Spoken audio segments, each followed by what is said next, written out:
Also known as the Center for National Culture, Asantehene. Please, a round of applause for them. Sorry.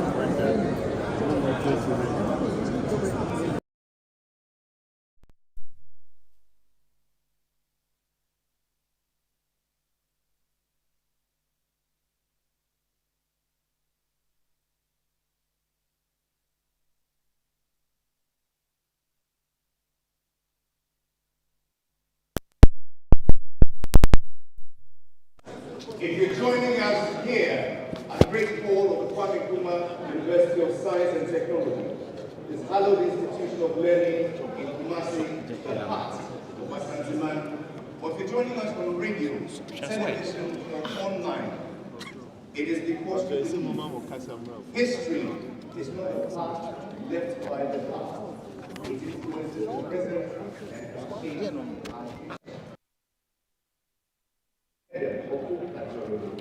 son of the Volta, and today by the special grace of God, a loyal subject of our King, wise and merciful. The two will say to second, Asantehene.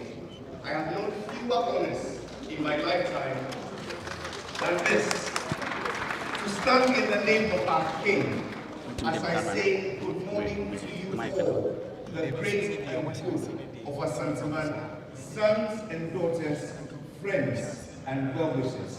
we greet you in that one word which, when spoken everywhere around the world, conveys the truest and warmest expression of love and hospitality. We say Kwaba. And because I'm your son, we say Yahweh.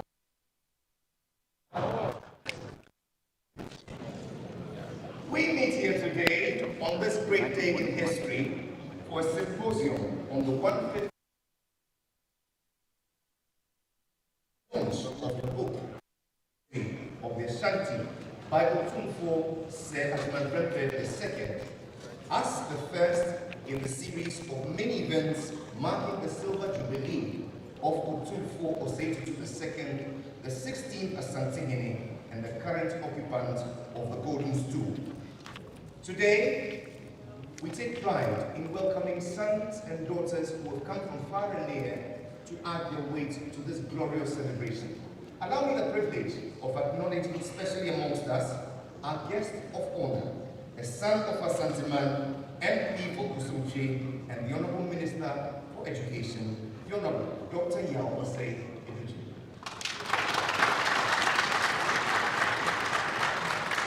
Asantehene is pleased to welcome her own MP for Minister South and Minister for Energy, the Honorable Dr. Matthew.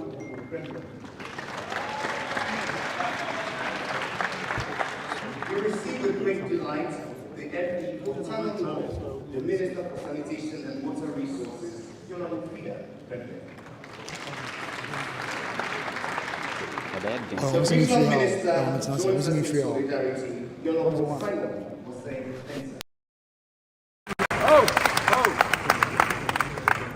With great joy, we receive the immediate past Chief Justice of the Republic of Ghana, His Lordship Justice Kwesi Eninfo.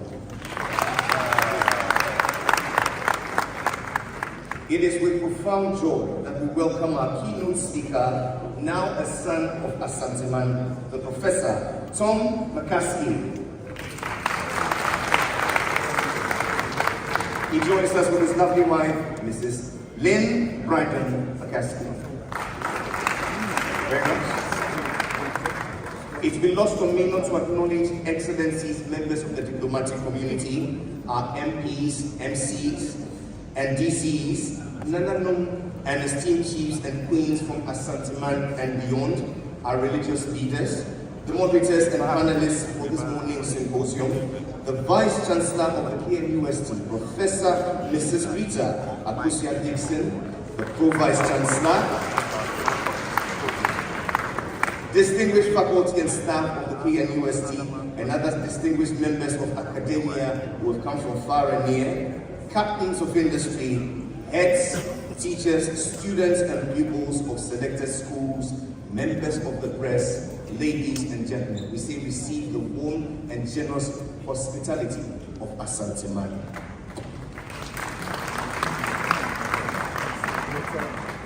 This historic program is live around the world on Radio Opimswo Radio, the official mouthpiece of Asantehene, and on Asase Radio 99.7, on TV, Oyapa TV, and numerous other affiliate platforms, both online and on traditional media.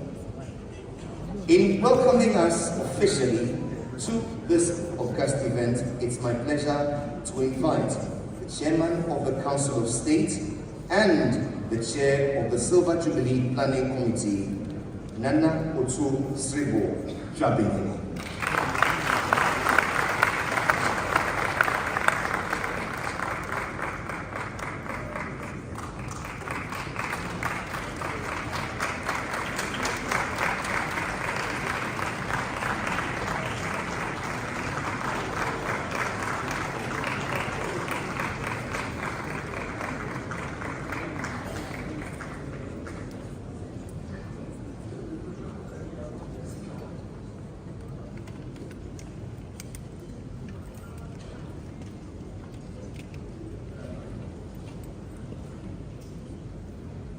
Otumfuo Oseiatutu Asantehene,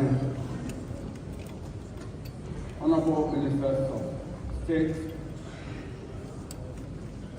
Honorable immediate past Chief Justice, Regional Minister, Nananum, Vice Chancellor of the KNUST University of Science and Technology, my alma mater, distinguished ladies and gentlemen,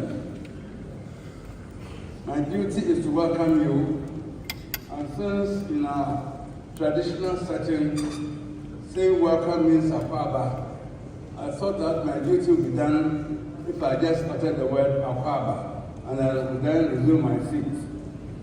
But when the two boys are around, you cannot be very brief. You have to go to town and say a few more things. So I'll say a few more things. And if there are a few, just pardon me that there are a few. I speak on behalf of the Otumfuo Osei the Second Jubilee Planning Committee. This committee has been put together to celebrate the 20 meritorious, momentous years of Otumfuo's accession to the golden stool. By a very happy coincidence, this year, the Silver Jubilee year, also coincides with two seminal events in the annals of Ashanti history. These are the 150 years of the Sagrenti War, the Sagrenti War as we call it in P, the corruption of the word Sagrenti, and also the 100 years of the repatriation of King Nana President I from Seychelles after 28 years of exile. Now, this function is the first of a series of activities to mark the celebration, to commemorate the activities as I've enumerated. Taking them in chronological order, the 6th of February was exactly, today was exactly 150 years ago when British forces under Sir Garnet Wolseley invaded Kumasi, looted the palace of precious regalia, and completely burnt Kumasi down, and left the town smoldering after their invasion. This morning, we have assembled an array of eminent people who are knowledgeable in the Ashanti history and customs to regale us with the causes of the war, the cause of the war, and Asante after the war.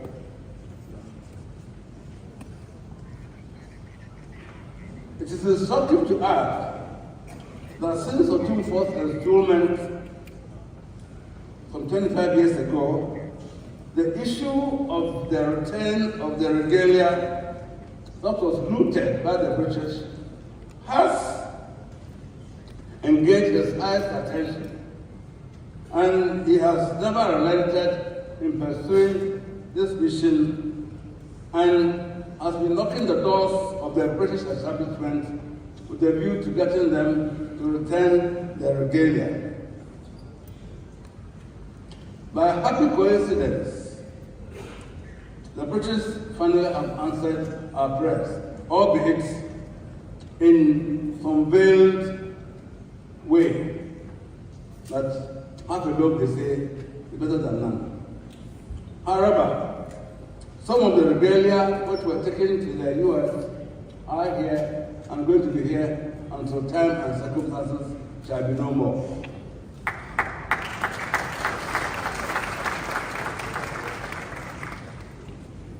So, as I said, first and foremost, the return of the regalia from the US or from America, which will be handed over to Otumfuo the day after tomorrow on Thursday at the Kutukudi Deba.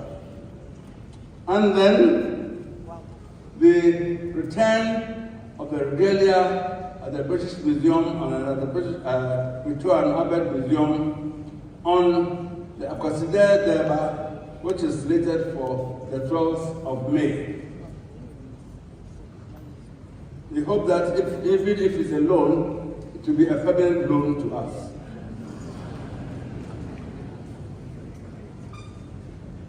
As I said earlier, we have two functions this morning. One is a symposium, and the other is the launching of a book on the history of Asante. As you all know, before the written word was introduced into our educational system or into our culture, the mode of transmitting our history, our values, our culture, and our morals and other things was through the spoken word. In the evening, the old men would assemble the young ones and then tell them about the wars of old, our customs, our traditions, their games, and other things. So it was compulsory for children to attend to these calls. Hence, we coined the word Tite Ka Asum. It has been corrupted to Tite Ka Asum, but it means Tite Ka Asum, that is the past resides in the years. However, with the introduction of the written word and calligraphy, the year became less receptive to Tite, and therefore new modes had to be introduced to maintain and retain our history and to transmit it from one generation to the other.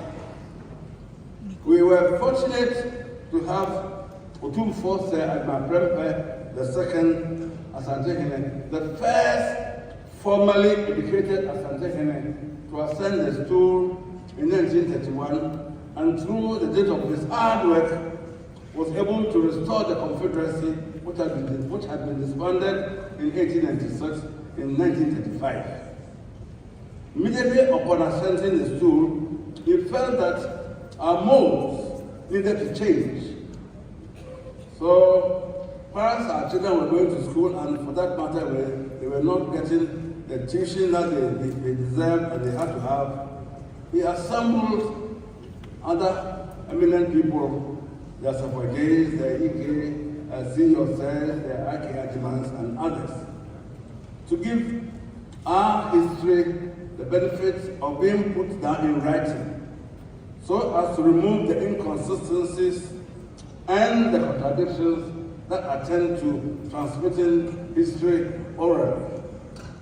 This was indeed a formidable task which lasted several years.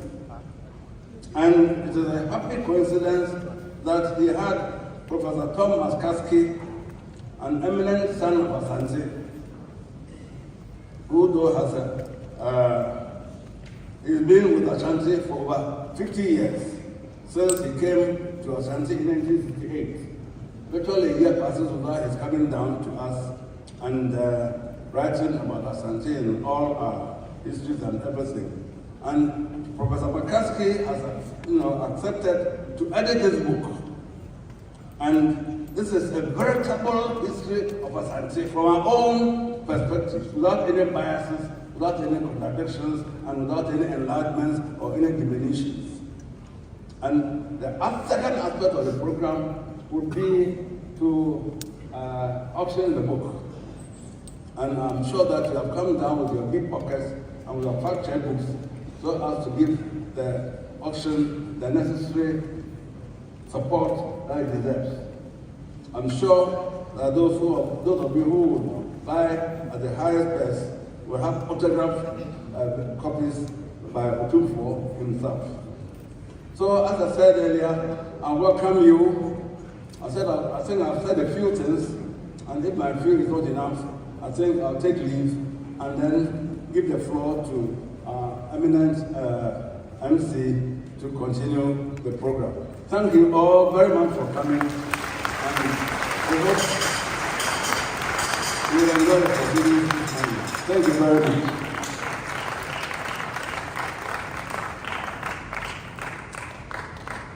These wise and warm words of welcome have set the tone for a long day of reflections, learnings, and insights.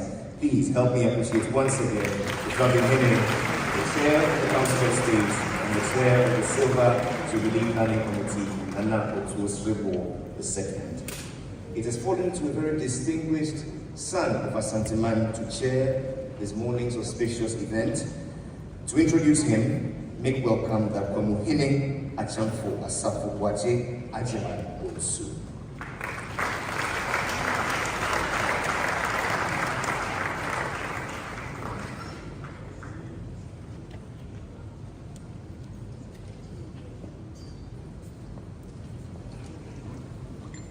Thank you very much, MC. Your Royal Majesty, Tunfo Osunchu II, Asantehene, and now to Sribo II, the Chairman of the Tunfo Silver Jubilee Committee, Honorable Minister for Education, Dr. Asantehene, Honorable Minister for Energy, Matthew Boku Prembe, Nanano Mahini, Nanano distinguished speakers, DC, the press, ladies and gentlemen, I will observe all protocol. It is normal for such an auspicious occasion to have someone who can ably steer the affairs for the day. It therefore gives me a great pleasure to introduce the chairman of the occasion. Our chairman for this August function is a native of Kumasi. He entered the University of Ghana in 1976 to read law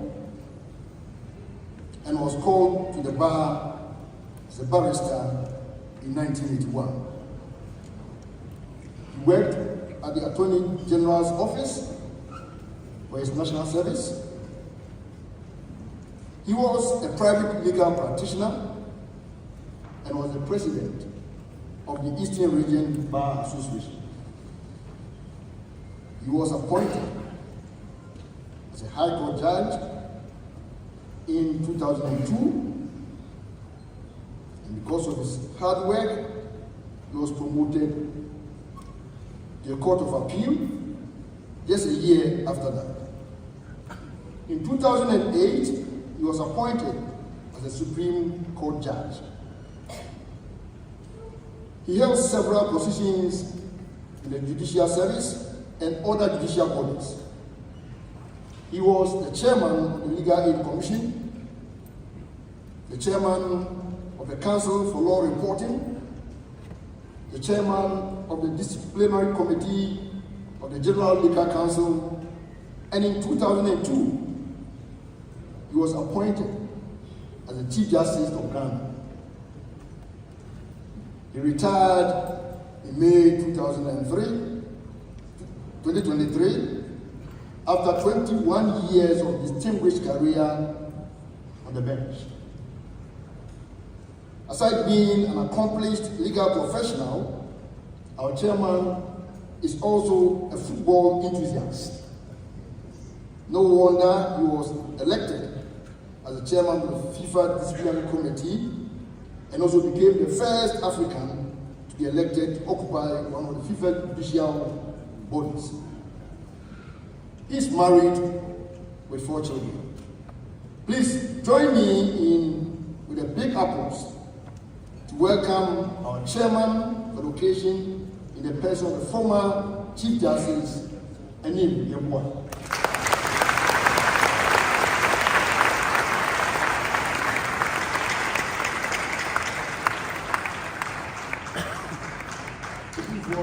Ladies and gentlemen, your chairman, your audience.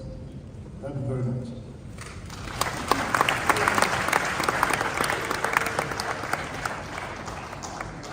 And now, my Lord Justice, the chair, your audience.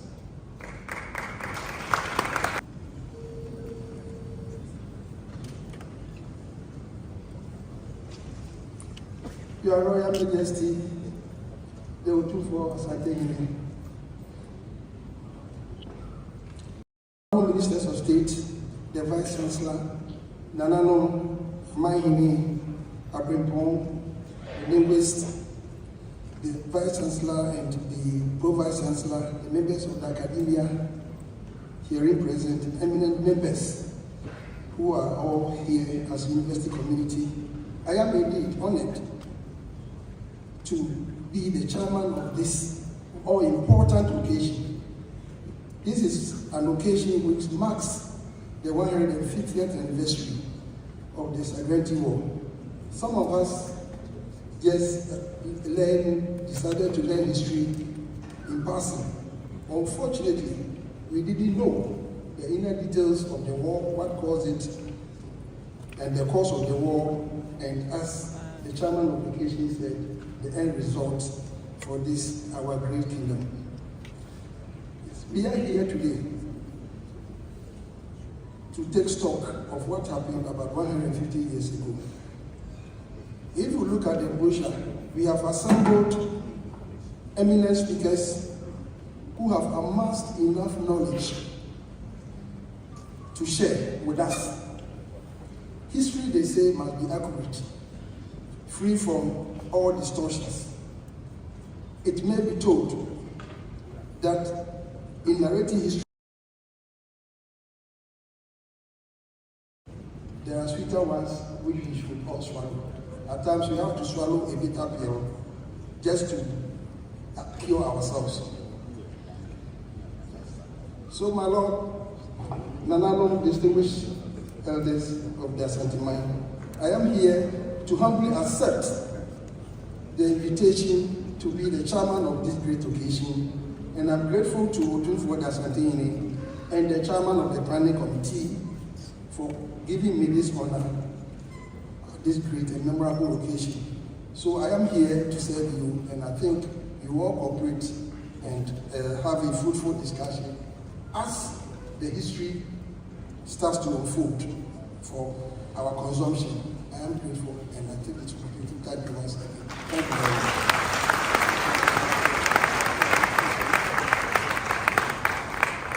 His Lordship Justice Asantehene is our chairperson for this august occasion. Please, a round of applause. We now move to the symposium. To introduce our keynote speaker, it's my pleasure to invite Asantehene, who is the chair of the Otumfuo Foundation. Make welcome Nana Professor Ohiniba Kwache Eche, 1 minute a second.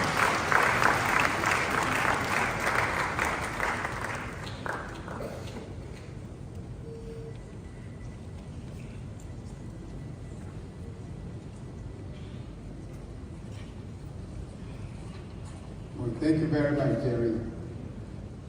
Your Royal Majesty, Otumfuo Osei II, Asantehene, and I will choose Rebo II, Chairman of the Jubilee Planning Committee, Mr. Chairman, Chief Justice Asantehene Boa, Honorable Minister of Education, Osei Edu, Minister of Energy, Honorable Matthew Boku Prempe, Doctor, Regional Minister of Ashanti, Vice Chancellor KNUST, and unknown distinguished ladies and gentlemen. Allow me a few minutes to introduce our keynote speaker for this landmark symposium on the Sagrenti War. We have with us today no other person than the illustrious and prolific historian, Professor Thomas C. Mackay, also known as Kwaku Makasti. He was trying to get close to Kwakulia,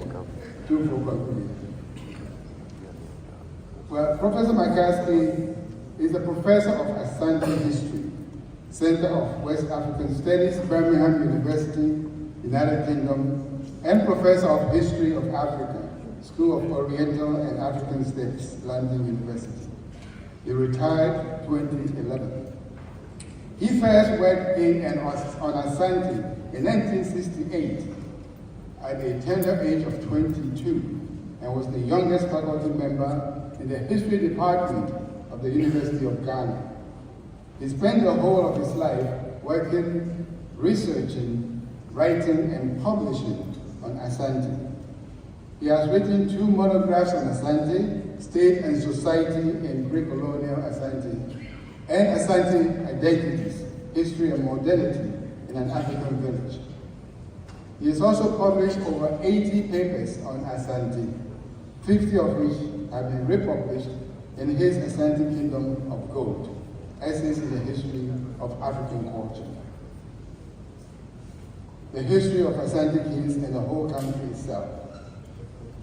Knowing the importance of research done by the committee that was convened by Otumfuo Osei Agyemang Prempeh II, which started way back in 1939, he singularly edited the final volumes of the typescripts and manuscripts, which culminated in the final publication of this timeless piece we have with us today, History of Asante by Otumfuo Osei Agyemang Prempeh II. His curriculum vitae is replete with anecdotes, and I had a few minutes with him. I asked him what was your best moments in Kumasi. He said when he served as the royal golf caddy for Otumfuo Prempeh II. I believe that's where he got a lot of his notes too. Today, his keynote address is on the Sagrenti War and its aftermath and reflections. Please join me to welcome our keynote speaker, Professor Kofi Nakasa.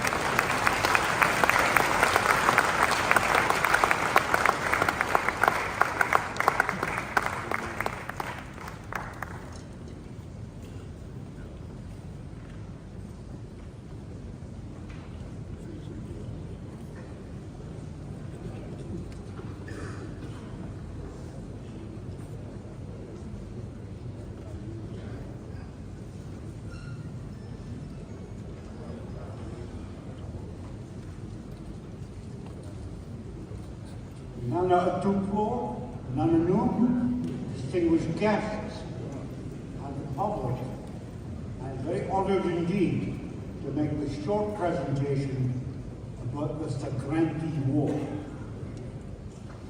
I want to start very quickly with a review of the reign of Kwekadu Agyeman, who died in 1867. The reason I am doing this is simple. Kwekadu Agyeman was the most pernickety and stickler sort of man when it came to the law. He's known as Kwekadu Anansi, Kwekadu the Wise, he is known as Agyeman Bambuo. He was somebody who really enforced the laws of Asante. In the process, he gathered together a great deal of money in gold dust, principally, but also in specie and other things. And I say all this because I want to underline and emphasize something that I think has been overlooked. When Nana Kwekadu Agyeman died in 1867, he left behind a very great deal of money. And I will give you some idea of this. The money was stored in three places. It was stored in the Adakakase, the great chest of the treasury. It was stored in the Asantehene country palace at Abarasto, and it was stored elsewhere at Breman. The sums involved, I've been able to calculate because we know the dimensions of the Adakakase, and with assistance from members of the British Mint, chemists, engineers, the kind of people who can know about the science of gold and the measurement of gold and all the rest of it. We have calculated that the amount of gold contained in the Adakakase alone at Kwekadu's death was in excess of 400,000 ounces. Now, the 100,000 ounces in 1867 were worth 1.2 million pounds sterling. But you know what's happened to gold in our lifetime. The contemporary, current value of the Adakakase is somewhere over 2 billion pounds. A lot of money. Now he left this money to his successor, Kofi Kakari. And Kofi Kakari was a wastrel. He distributed money to buy popularity, and he was eventually dethroned at the end of the Sagrenti War. I'll come to the war in a moment, but let me simply say that, to underline what I've already said, that the attempt to get back the treasures looted from Kumasi by Sir Garnet Wolseley in 1874 takes no account, because it cannot, of the gold in gold dust and unworked gold that the British must have carried away with them. We don't know about this. Of course we don't know, because it was loot, private loot, and so it is separate from the cultural artifacts that Nana Tufo is trying to retrieve for the Asantehene and retrieve for the Republic of Ghana. Now, the war itself is often referred to generally as a colonial war, one of Britain's first colonial wars. But we can refine that a little. We can refine it, in fact, quite a lot. In the 1860s and 1870s, Britain came to realize that it did not have a first-class army. In fact, it was an army composed of people, rather like in the 18th century, who had bought their commissions. And this had to change, and change it did, and the leader of this change was Sir Garnet Wolseley. Assisted by the War Secretary, Edward Cardwell, he modernized the army, and of course, this didn't mean just modernizing how it was run. It was modernized from the benefits of the Industrial Revolution. And I will name only a couple of things here. The British came to Asantehene in 1874 to make war, 1873 to make war, with telegraph communications, with people on board the ships who brought the officers to advise them on what Asantehene was like. In other words, intelligence gathering on a new and unusual scale. They also had with them, and perhaps most crucially, the Snyder rifles. These were the result of revolutionary developments in armaments, and unlike the flintlocks used by the Asante or the muskets used by the Asante, these were very accurate, long-range repeating rifles. The first, or at least one of the first, among modern rifles. So they came, and they came with all this in their baggage and their intentions. Now, Wolseley himself was determined to rise to be head of the British Army, which he eventually did. And he brought with him to Asante a group of officers known as the Wolseley Ring, the Ring of Friends, who would rise with them. So there was a very personal motive in Wolseley fighting this war and being seen to have fought it and won it for himself, for Britain, for Queen Victoria and the rest. And we have proof of this. This was the first war in which the general in command, Wolseley, was accompanied by large numbers of the British press. This war was reported very extensively in England, with jubilation, of course, when Kumasi was taken. Now, the Asante themselves, Kwigadu Ajay, for the 30 years of his reign, had maintained a hands-off policy towards any of the states south of the Bra and the Europeans. There were no real or significant Asante military ventures south of the Bra in the 1830s, 40s, 50s, and 60s. Kwigadu Ajay's view of things was that Asante ruled inland itself and its northern dependencies, and the British ruled the whites on the coast. So it was a world vision that he was the ruler of Africa, and they were the rulers of the south, led by the whites. But of course, this was nothing to do with what Wolseley wanted, or what the British government backed. And so, despite the fact that in 1873, the Asantehene withdrew those military forces he had on the borders of the Bra and southwards to almost Fanti. He withdrew them and tried to make peace with the British. Wolseley absolutely refused. There is no other word for it. He turned him down flat because Wolseley and the British government were determined to have their war. Now you can imagine the kind of propaganda that was put about by the British about Asantehene. A savage despotism, blood running in the streets, endless sacrifices, barbarians, racism in short, and very highly developed Victorian racism. So Wolseley crossed the Bra and went to Kumasi. Now, one of the things that Thomas never noticed about the occupation is that he was only there for a couple of days. He was frightened that the Asantehene would counterattack. He was frightened that the army he led would come down with tropical diseases.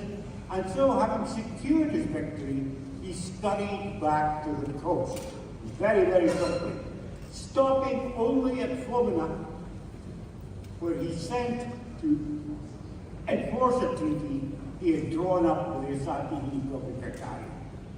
The treaty was a treaty of, and you may, I'm allowed to laugh at this point, the treaty was a treaty of permanent peace between Britain and Asante. And he asked that Gobekakari, as a sign of goodwill, hand over 50,000 ounces of gold to show his good faith. He never did that, but that's another story. Now, in the occupation of Kumasi, the place was, as previous speakers have said to you, the city was burned and comprehensively looted.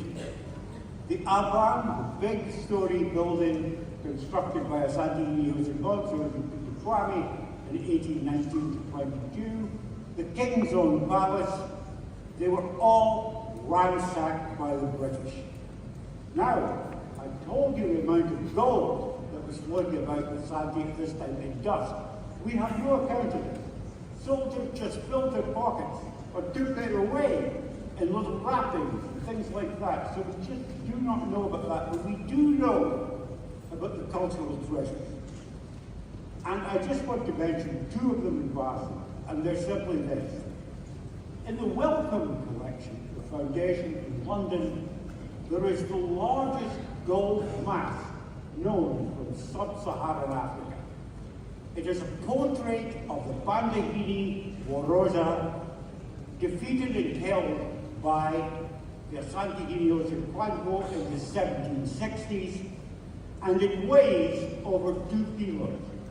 Its current value in gold alone, never mind its aesthetic value, its cultural value, its value in gold alone is over 80,000 pounds sterling. The other piece of loot that I want to particularly emphasize was not taken in 1874. It was taken in 1896 when the British returned and arrested Asantehene Friendly. Now, you would think this was nothing. Somebody must have just picked it up and taken it away. It was a brass basin called the Ayakasi, which was displayed before the Royal Mausoleum in Fatima and was part of the practices of recalling the ancestral monarchs of Asante. It is simply a brass basin, but the British took it away. When Prempeh came back in 1929, he wrote to the British and tried to get this battered brass basin restored. And the British wouldn't give it. And it is still in Britain at the United Services, the Army Museum in London. The war itself had a catastrophic effect on Asante. Catastrophic in the sense that, well, in a number of senses. Above all, it shattered unity. Asante works best when it's united under its king. The British seduced away and led away large numbers of defectors into the Gold Coast colony, and Asante descended into a period of anarchy. Now, you all know that this anarchy was at its lowest point, was the civil war that occurred in Asante between 1883 and 1888.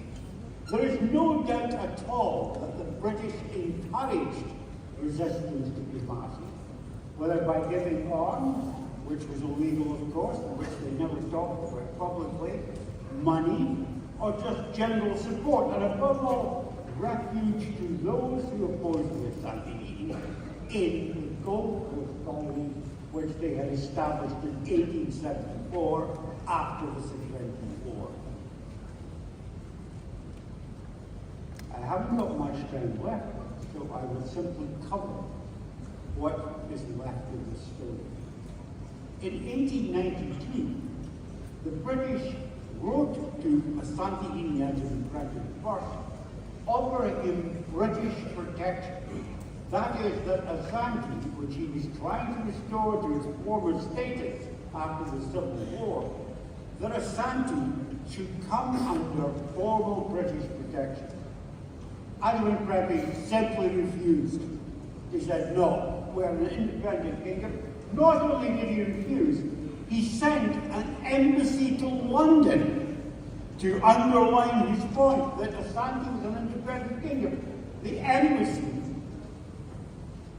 spent some time in London, but the British government refused to see it. And while it refused to see it, it was planning a second invasion of Asante. And this occurred as the embassy returned to the coast and the British advanced on Kumasi again in 1896. There, Admiral Preppy was faced by one of the greatest challenges that any Asantehene was facing. Should he fight? Should he not? The solution he came up with is beyond admirable. He knew that after the Sagrenti War and after the Civil Wars, he knew perfectly well that if the British unleashed their military power now on what was a weakened Asante, people would suffer in enormous numbers. So instead of permitting this to happen, he decided to surrender himself and his mother and various other of his dignitaries in his family to the British, provided they prosecuted no military action in Asante.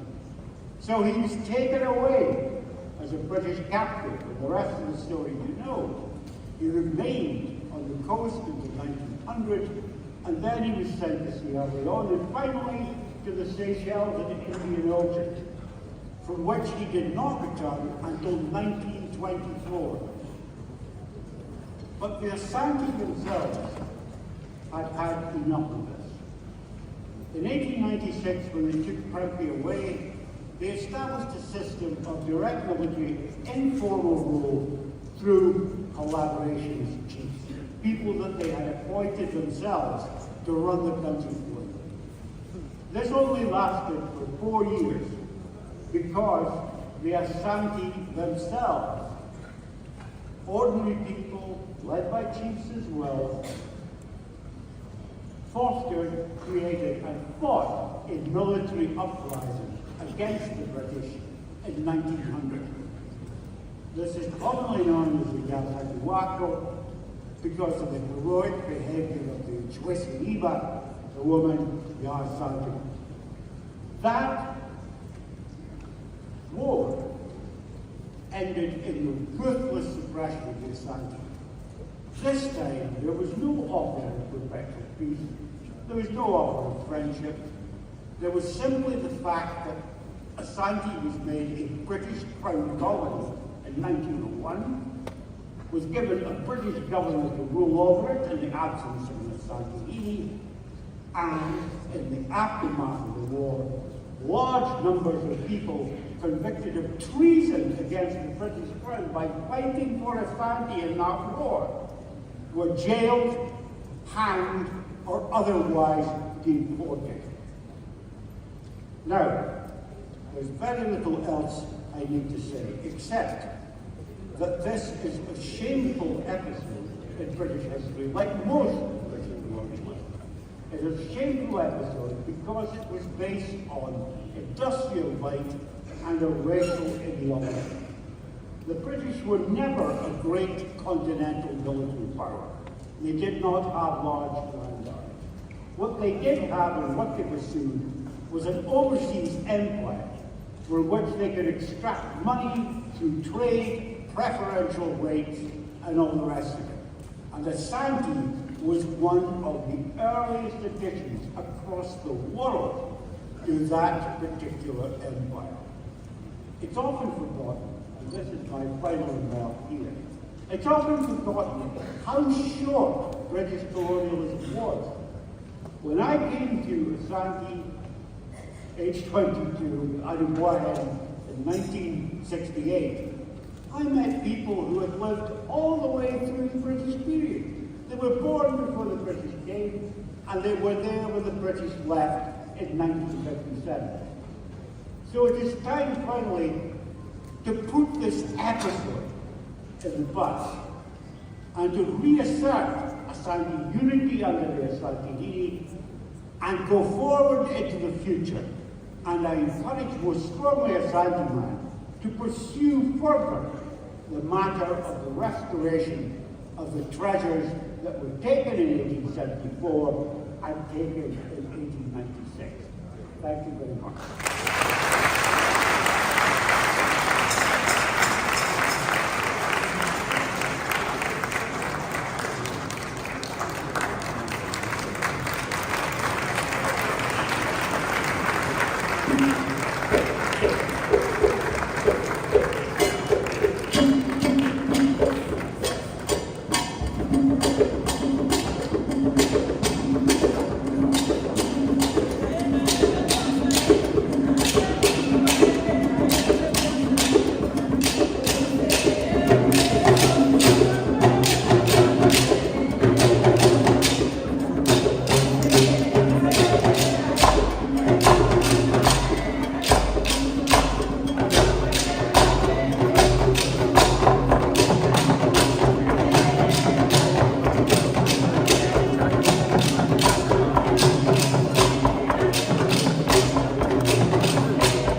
What unites a people? Is it flags? Is it army? Is it gold? Is it money? Stories, my friends. Stories. And what a story we've heard of betrayal, of courage to fight for values and principles, defeat and utter humiliation, and yet an indomitable will to bounce back and defend nationhood as Santiman and write our own true and unadulterated history. What you just witnessed, Prof. Tom, is the Dead Nsiom dance, a very ancient and popular dance among us, the Asante, which is going extinct. We reenacted today in your distinguished honor to thank you for your amazing work, which has been a labor of love for us, the Asante people, of whom you now belong to, as a father and a brother. To you, we say, Yedawasia and Sada, Eja Neonia Makaski. Please, a round of applause.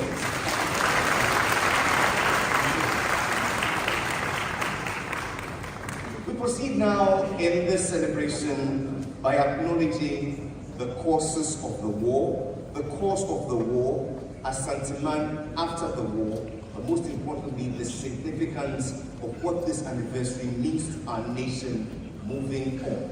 We're delighted to have eminent men and women who are herein gathered to lend us their thoughts on the way forward.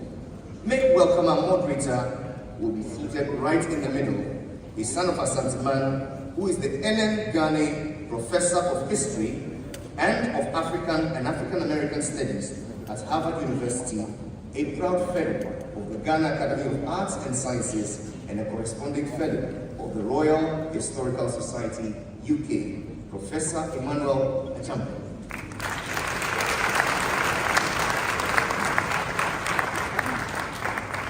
Seated with him, make welcome an adjunct lecturer and gender historian affiliated to the Department of History and Political Studies at the Kwame Nkrumah University of Science and Technology here in Kumasi, Professor Eugenia Anderson.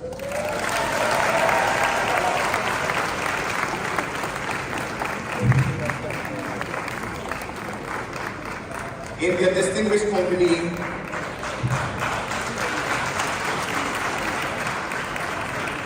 from the Department of History and Political Studies at the Kwame Nkrumah University of Science and Technology is Ghana's first trained social historian of medicine. Make welcome Professor Samuel.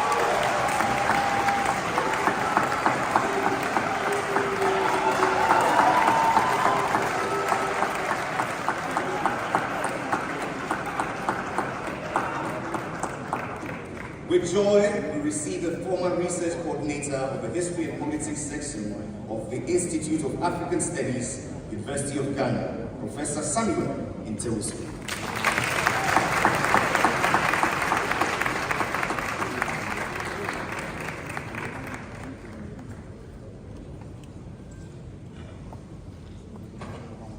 And last but certainly not the least, our brother, our father, Professor of Asante History at the Center of West African Studies, Birmingham University, UK, Professor Tom McCaskey.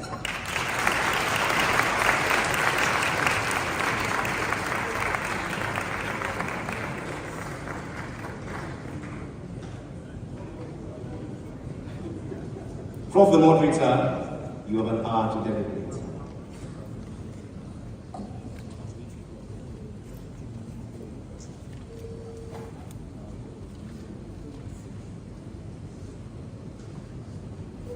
His Royal Highness, Rana Otunfo Tutu Abebu, Chair of our Silver Jubilee Planning Committee,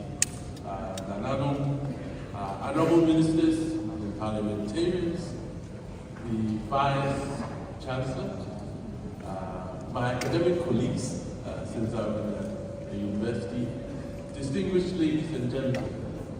Please allow me to stand on all previous protocols which acknowledged our present dignitaries. As Jerry mentioned, my name is Emmanuel Achampo. I'm a professor at Harvard. I will briefly give you the context and the format for the symposium, and then I'll sit down.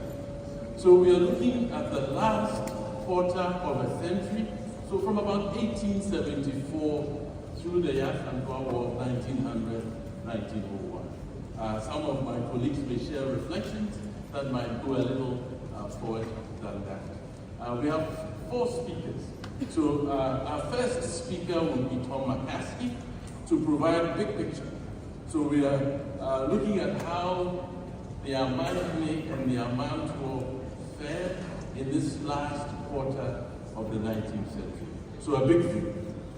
And then Samuel Ejimfi will come after that and provide a perspective from Kumasi, a cosmopolitan city, a royal city, and the perspective on this last quarter of a century. Then we'll go to Professor Samuel Ntewusu, who will look at the missionary factor, both in Sagrenti, going through the annexation in 1896-1900. After all, it was the taking of the Ramsiers and Kune borders, keeping them in Kumasi for 4 years, that incited the sentiments that would lead or feed into Sagrenti War. It is also important to note that as the 1896 expedition came, they were followed by missionaries. So it is not surprising that some of the earliest photographs we have of the submission of Prempeh and his mother are from the archives of the Basel missionaries, because they followed the invasion of 1896. Then we'll go to Eugenia Anderson, and I've been enjoying conversations with her these last few days. I've had the pleasure of being associated with 2 histories by 2 Asantehene. The first one by Prempeh I, when he was in the Seychelles, and then the present one that we will launch by Prempeh II. In conversations with Eugenia, she challenged me to reflect on what a history of Asante could look like if dictated by an Asantehene, and what that female perspective of Asante could look like. And I think I'll sit with that for some time to come. Each speaker will have 12 minutes for opening remarks, maximum 15 minutes. Because they are professors, they are welcome to come to the podium to share their opening reflections. I encourage them to look in my direction, so when I do this, you know you have 3 more minutes, and when I do this, you know you have to stop talking. And since you're 2 points here, stop talking, you stop talking. After they finish, we will open up for Q&A, and I'll ask the audience to ask a question. Let it be a question or a very brief comment.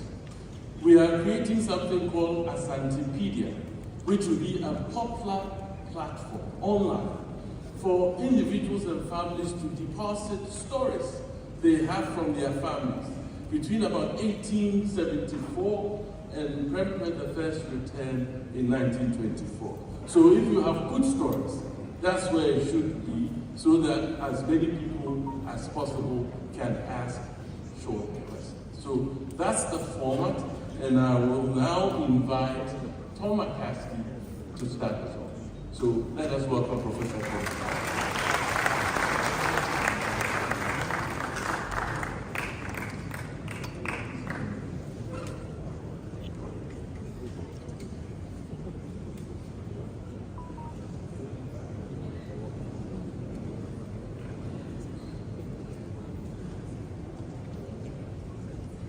You'll be getting tired of looking at me, I think. I've been told that to talk a little about what happened to Asante after the Sagrenti War. After the Sagrenti War, Kofi Dakari was T-stool because he had presided over it in the late fashion. The trouble was that the successor of the T-stool was his brother, Mensa Bonsi.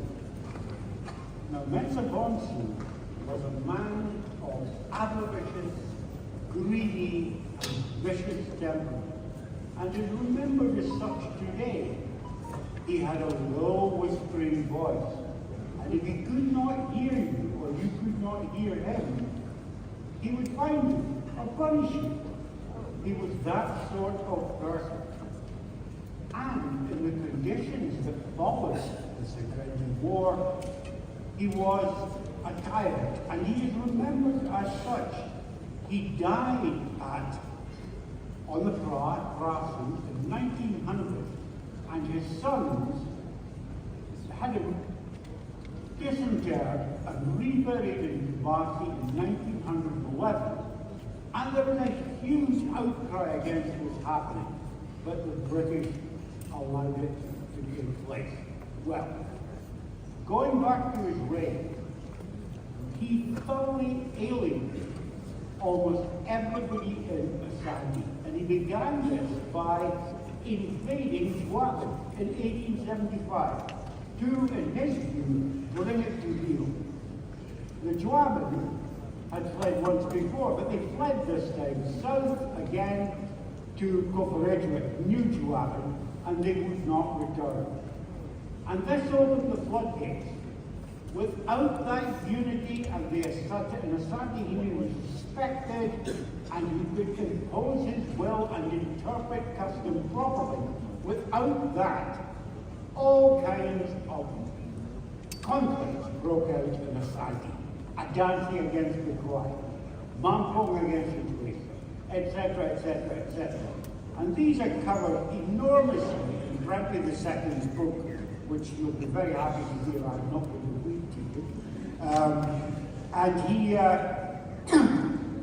excuse me, and so these conflicts spread throughout the Southern War. When I was introduced, it was mentioned that I had written a book on a Kumasi village between 1850 and 1950. That village is now in Kumasi, it's Adibeba, which belonged to the Manweri School. And in that book, I was able to cite testimonies of people who lived through the Civil War of 1883 to 1888 that were collected in the 1940s. And it was a period of intense deprivation. People starved to death. People were homeless. People were refugees. And meanwhile, the warlords, the Asantehene, who had asserted themselves against Minister Bonsu, descended into a civil war between themselves. The country was in ruins. Kumasi, in the end of the 1880s, was in a terrible condition.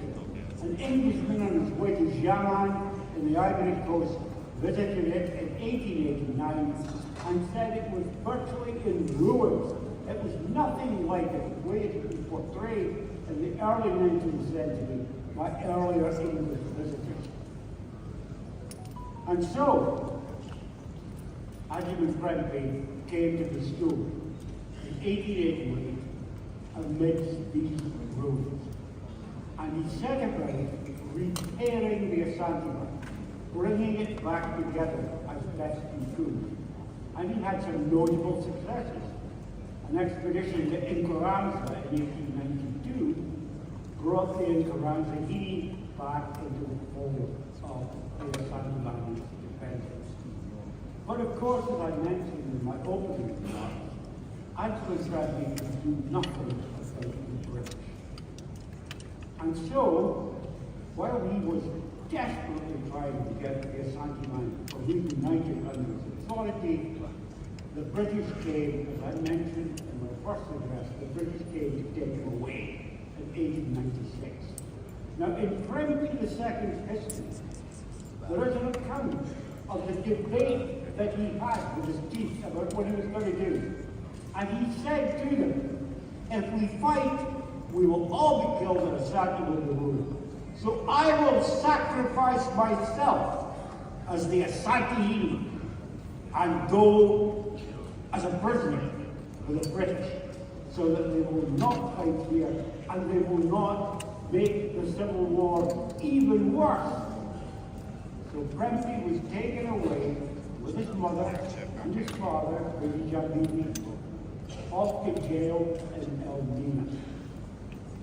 And the Asantehene were not happy. They were very unhappy with it indeed, which is why, as I said, that war in 1991, the Asantehene. Now, it is very difficult to compress and tell you in any detail, in fact I can't, nobody can, the events of that period between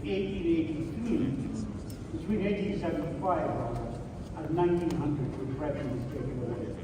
They are immensely complex, but certain things need to be noted, even if only briefly. Firstly, Britain had some notable successes. As I said, in the Carranza and with a number of areas around Kumasi. But he could not stem the tide of disaffection that had been caused by the sheer anarchy of the war and the brutality inflicted during it. Not only that, but now the British deliberately seduced dissident Asantehene who were against Britain to come south into the Gold Coast colony, as indeed the Juan had done in 1875, and there they were given both protection and allowed to plot against the Asantehene and to be friendly. Now, these are a very significant group of people, and the reason is simple. They were the people that the British relied on as collaborators once they had occupied Kumasi again in 1900 and turned it into a crown colony in 1901. And these people were placed on the stools, the senior stools, the War&Book stools and the Aberdeen stools of those who had been deported, ultimately to the Seychelles with Britain. Now there's a long and complex history here, again I'm not going to go into it, but let me simply say this. The first 20 years of British rule are really about getting rid of these collaborators. The Asantehene people themselves would not put up with these people. People like Kwame Wachi and Agoda or Kwame Tua of the Jazza Stool or the British informant Kwesi Appiah Nwama Kwame Tua's brother who was made Asantehene by the British. They would not put up with this, and eventually, one way or another, all of these chiefs were removed. But after Britain came back in 1924, of course, the British would not in any way counter-instinct to become ruler again. That had to wait until 1931, when he was reinstated not as Asantehene, but as ruler of the Kumasi division, and nothing else. And it took 4 more years of petitioning, of trying to persuade the British to have the Confederacy restored. Now, I'm going to finish by talking about the Confederacy. The Confederacy that the British restored was restored under the precepts of British custom and British law. The principle was decentralization. They would not, for their own political reasons, accord the authority that Kumasi had enjoyed in the pre-colonial period, and they encouraged, if not secession, then forms of independent action by all these armies. And Prime II spent most of his long reign between 1931 and 1970, when he was not playing golf, when he was carrying his clubs. He spent most of his long reign trying to restore the oldest country, the Asantehene's authority, the Asantehene's arbitration of custom, and these forms of traditional government back in Asantehene.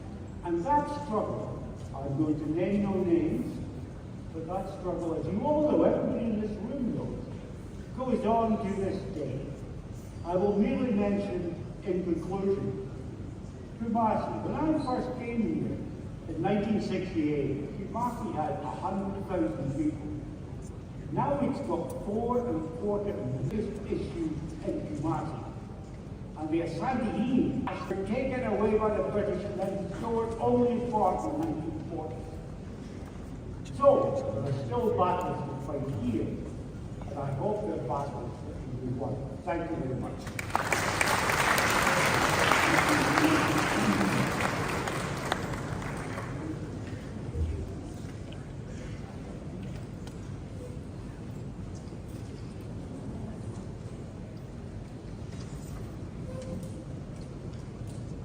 His Royal Majesty, Asantehene, was here too. Manon, Vice Chancellor of KNUST, Vice Chancellor, Ministers, and all here present, I stand on the 15th protocol to proceed. I shall try to sketch my thoughts around the 18th and the 19th century Asante politics. My interests fundamentally will be to focus on Kumasi.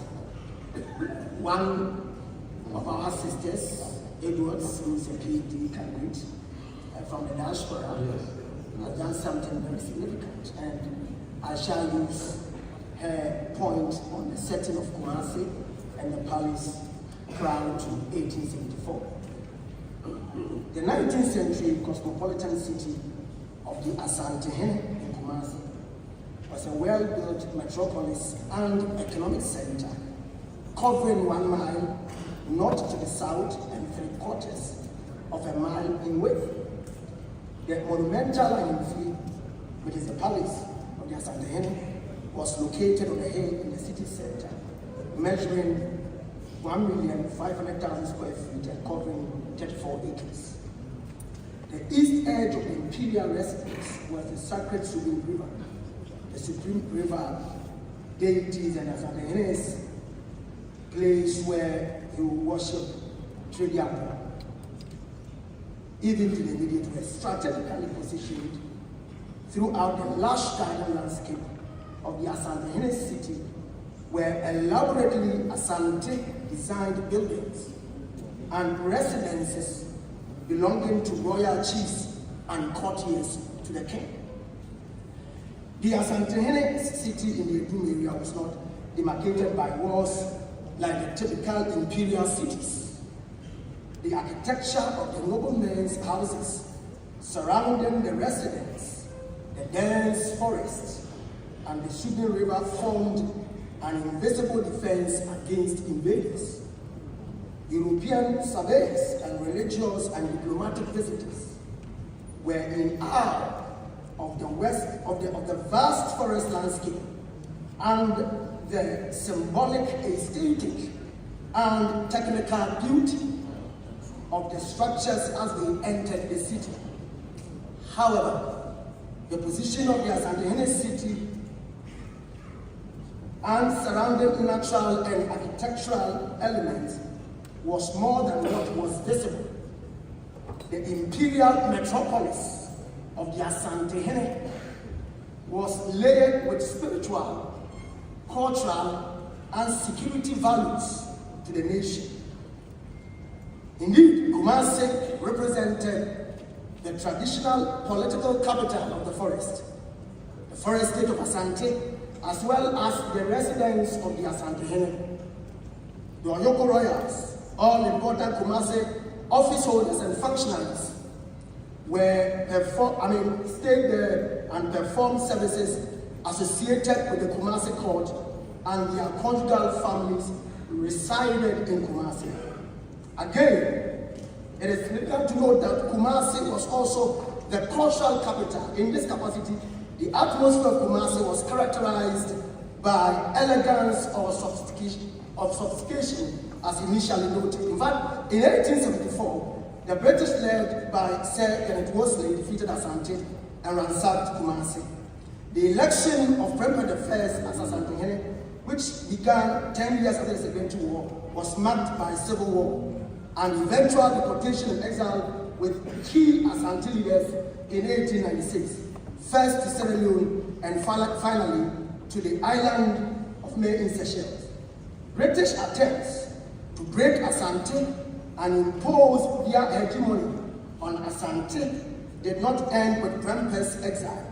From 1900 to 1901, In the last Asante War of Independence against the British, Asante was defeated and placed under the control of the governor of the Gold Coast. The British then instituted measures and institutions that started the colonization of Kumasi, which they retained as the capital of Asante. May I, as a point of emphasis, say that when you look at the broader community of society of Kumasi, even though we have the Asantehene with his might and his abilities, the society was equally egalitarian, so that you had members of the community from office holders to those who held no office or position. To that extent, we understand that Asante also had different people crisscrossing. In fact, Kumasi historically was opened up to Hausa, Mande traders, and different people from different regions and territories prior to the 18th century and to the 19th century. Kumasi remained an entrepot, so to speak, where different ideas radiated. As a matter of fact, the formation, the founding of Kumasi out of Paman, where the Asante Constitution was fully firmed up, gives us a very clear impression about the fact that the Asantehene and Kwame Frimpong Anoche, or Konfo Anoche, and the eminent chiefs who resided in their specific social and political jurisdiction agreed to that constitution which brought about an Asante Union. An idea that was alien to the European, because the European assumed that the Asante Union came about only through war, and assumed that the Asante Union could be compared to that, for example, of the European kings or monarchs who might have had their territories or spheres through dint of war. As a matter of fact, this constitution, I dare say, and challenge the discussion, ran to the Magna Carta. In that respect, its authority was so binding in the sacred stool, the Sikija. That spirituality is that which was also missing in the minds of the European in many respects. Asante from Kumasi was interested in diplomacy. And so before even war, there will be diplomatic engagements, there will be discussions, there will be emissaries, and this subsisted since the time of Osetutu the First, Asantehene. So the critical question, therefore, is to ask, why didn't the British arrest Asante after 1874? Just to jump into other discussions. What had changed on the side of the British by 1800? I know the chair is looking at me, I have more time. The 19th century began with, the reign of, Osetutu Kwame Isibiri. And we understand that there were a lot of interesting dynamics in terms of diplomacy. In fact, his peaceful relations between the British is well documented. In fact, Kumasi in this period received 3 European missions, which included individuals like William Hyde Copper in 1816.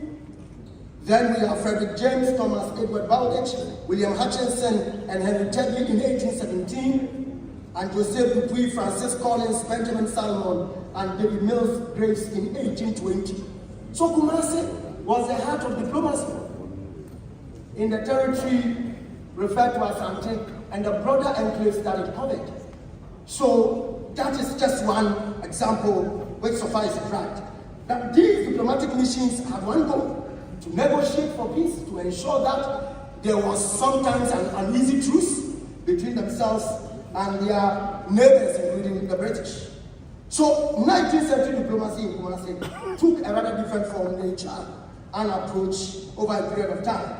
It was associated with a changing political scene, especially with the growing influence of Europeans at the coast. So diplomacy, which is effectively known in a modern sense, which requires that you have a representation in a territory negotiating for peace, among other social, economic, and political dynamics, subsisted within Asante. In fact, from about the 1760s onwards, Kumasi had brought, conquest, and received rent from Christiansborg Castle from the Dutch. But beyond this period, we see that the space between the 1800s, there was negotiations, and also there were ideas of war and diplomacy which subsisted. And some of these, reports have been perfectly written and documented by the good professor of erudition, McCaskey. Now, the peaceful relations between Asante and the British in the first 2 decades of the century took a different turn. What happened? Why did it take a different turn? Why would Kumasi go to war? We know about Asante interest in Dutch holding at Elmina. We also understand that the interest of the British was to ensure that Asante's control or influence, or better still hegemony, at the coastal regions will be dealt with once and for all. The question is interesting. Why 1874?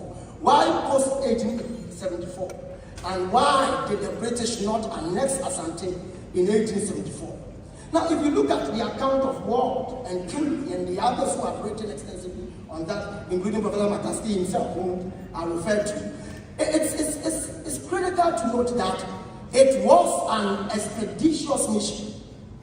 The team with Wesley arrived in the territory referred to as a colony by January, the end of January.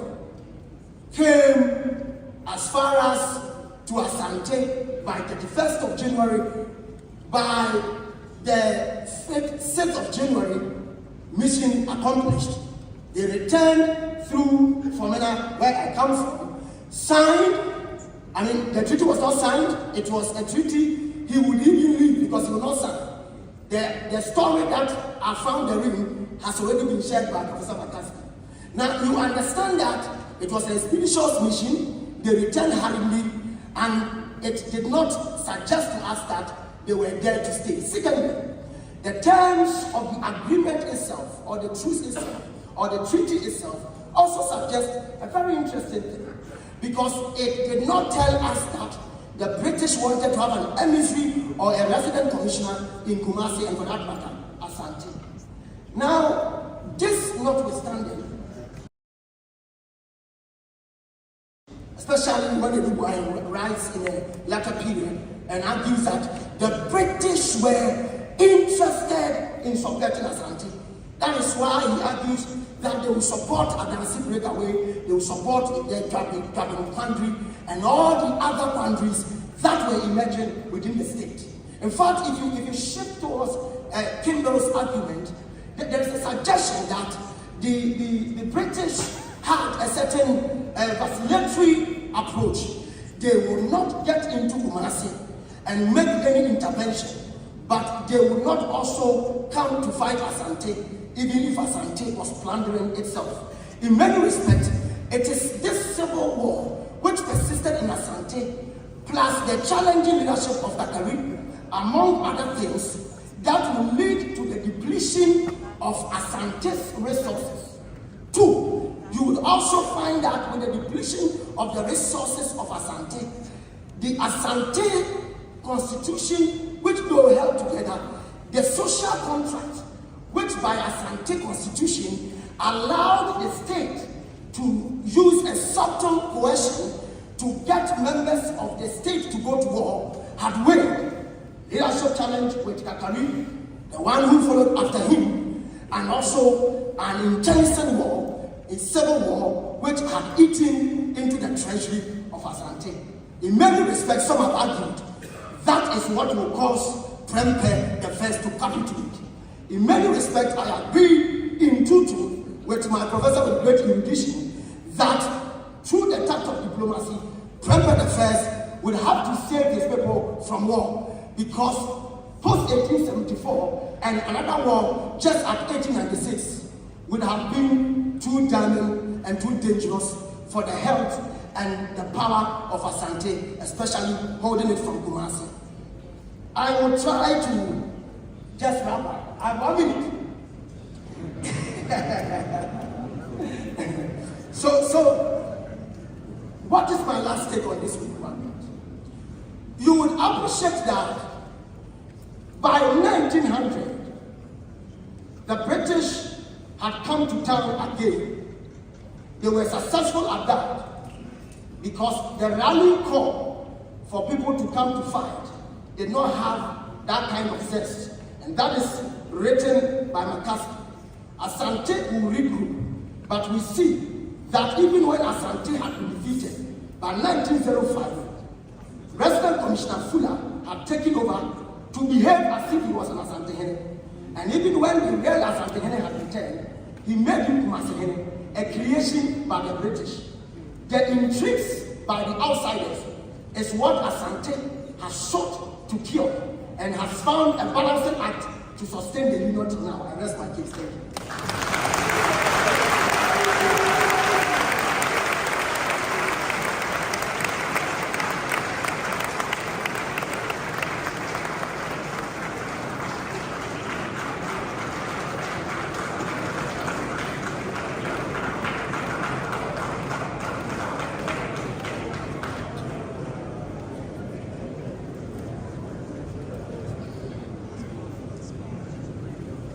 His Royal Majesty Paul Asantehene II, Manano Keynote Speaker Professor Thomas McCaskey, Honorable Ministers, Clergy, Professor Emmanuel Achampong, esteemed and distinguished scholar of Asante history, invited guests, ladies and gentlemen. It is with great reverence and gratitude that we gather here today to commemorate the indomitable spirit and unwavering dedication of the people of Asante, who played a pivotal role during the British and Ashanti War of 1874, popularly referred to as the Sagrenti War. As we delve into the annals of history, we also uncover stories of courage, of compassion, and sacrifice that resonate with the Asante nation. My role in this symposium is to discuss the missionary factor in the Sagrenti War. Many scholars such as Edubuanyi, Tom McCaskey, Emmanuel Achampong, Samuel Proby, Archbishop Sapong, Radcliffe, Abel Weeks, and many more have handled this very subject with some level of excellence. I stand on their works to discuss the interest of the Basel missionaries in the war. In the words of Njoku, the colonial enterprise and the Christian missionary enterprise together constitute two of the most important historical events that have, for good or bad, considerably shaped the history of Africa, including Ghana. Both defining events occurred almost simultaneously. The colonial enterprise focused on the economic and political dimensions of life in Africa, redrawing the boundaries, reshaping its political arrangements and structure, and considerably looking at different orientations and vital institutions. The missionary enterprise impacted heavily on the religious and cultural landscape of Africa and considerably tinkered with its dominant worldview and value system. A critical revisiting of these two major events, either separately or as twin events, is crucial and indeed unavoidable for our understanding of the British Ashanti War of 1874, popularly referred to as the Sagrenti War. Ashanti and Britain fought several wars. Those battles were called several names, such as the Battle of the Samankor in 1824, Akatamanso in 1826, Sagrenti in 1874, and the Asantehene War of 1900 and 1901. Prior to the Sagrenti War, Asante had established itself as a powerful political entity with a strong religious and cultural infrastructure. In spite of its greatness, is still 4 more wars. The frequency with which Ashanti battled with her neighbors, including Dentra, Fanti, Bono, Ebe, Gan, Gonja, Dagomba, and many more, will have drawn attention to itself by several observers, especially the British and some missionaries. British administrators seem to have arrived at the conclusion that Asante indeed was a threat to their colonial project. Historians have indicated that some of the wars that were fought between Britain and Asante were in relation to the breach of peace and agreement, and that of 1874 was not an exception. It was born out of the desire to ensure that Asante obeys the peace agreement that it had signed in 1863 not to fight the Southern states, and also to end enslavement of people. Achampong, Abba Wilkes, Tudor, Joel, and several others have indicated that the Asante British War of 1874 had a kind of crushing military defeat on Asante. Asante got demoralized, and of course the foundation of its very state was shaken. Indeed, the awesome military technology of the British that was deployed was referred to more or less as a total war. Total war because it characterized the sound that was actually coming from the weapons and rifles that were handled by the British. But the question is that if the Sagrenti War was a matter between Britain and British forces and Asante, what triggered the interest of pastoral missionaries in the war, and people that were supposed to spread the gospel? To answer this question, we recast our minds to events in early 1868 and again in 1869, when the kingdom of Anglo and Akwamu around the lower Volta declared war on the area of Crepi. In the ensuing war, Asante soldiers sacked Crepi towns, including Sokode, Enum, Ho, and took along with them missionaries, including Ramsey and his people, Johannes, Kuhn, Smith, Richard, and Pam, Ramsey's maid. We might begin to wonder why an internal war could lead to the capture of missionaries. One needs to understand actions and events of this nature from the complex relationship that has developed between society, church, and the state. The Christian church in the Gold Coast at that time was lumped with other European agencies such as governments and trading firms. The church could hardly be considered by the people in the Gold Coast as an agency with a separate existence. Such was the obvious conclusion to be drawn from missionaries accompanying soldiers on their campaigns and soldiers accompanying missionaries on their mission journeys. There are perfect examples, for example, of Rees, who was accompanied by a soldier up to Ekropong from the Danish fort. There's also evidence of free man going to Kumasi accompanied by military officers. As already noted, the first 5 weeks of captivity of Ranzia and his group saw the captives marching at the daily pace of about 30 miles as they journeyed from Crepi towards Kumasi.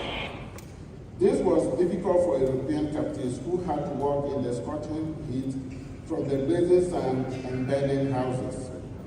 In the process, Ramsey's baby had a fever and Kuhn a deep wound on his heel from heavy chains. Ramsey's son or child died before the captives got to Kumasi in 1870. Their hope of gaining freedom once they got into Kumasi, as they expected, was yet to be realized. The detention dragged on for more than 4 years. In captivity, Ramsey's wife gave birth to a second child. Attempts were made to release the hostages.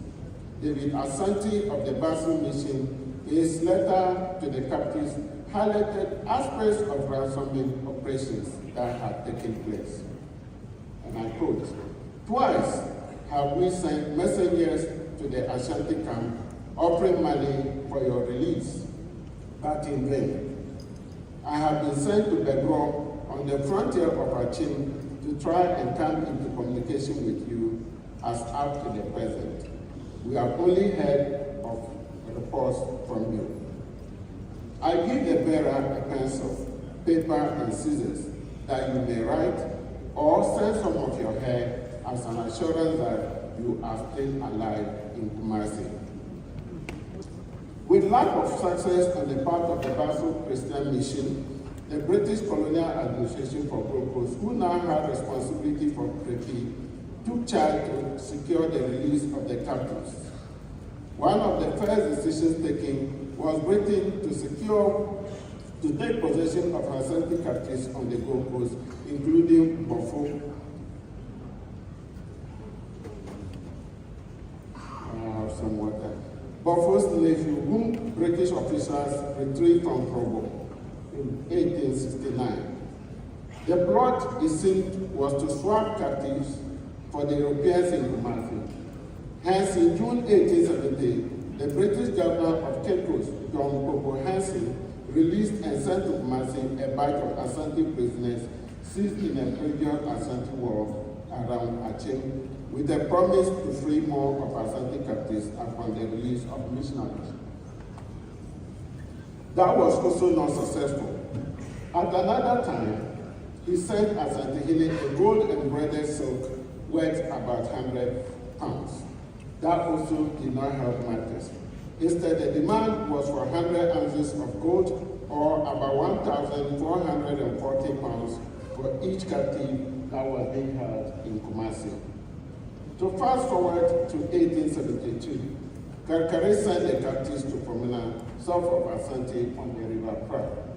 And the message to the British administrator was that 1,000 should be paid to Asante agents in Cape Coast per captive so as to seal off the deal. A week later, the captives reached Pomina, but before leaving Kumasi, the missionaries had redeemed their 2 African helpers, that is Palmer and his wife Coco, by paying 6 fragments drawn on the Basel Mission account.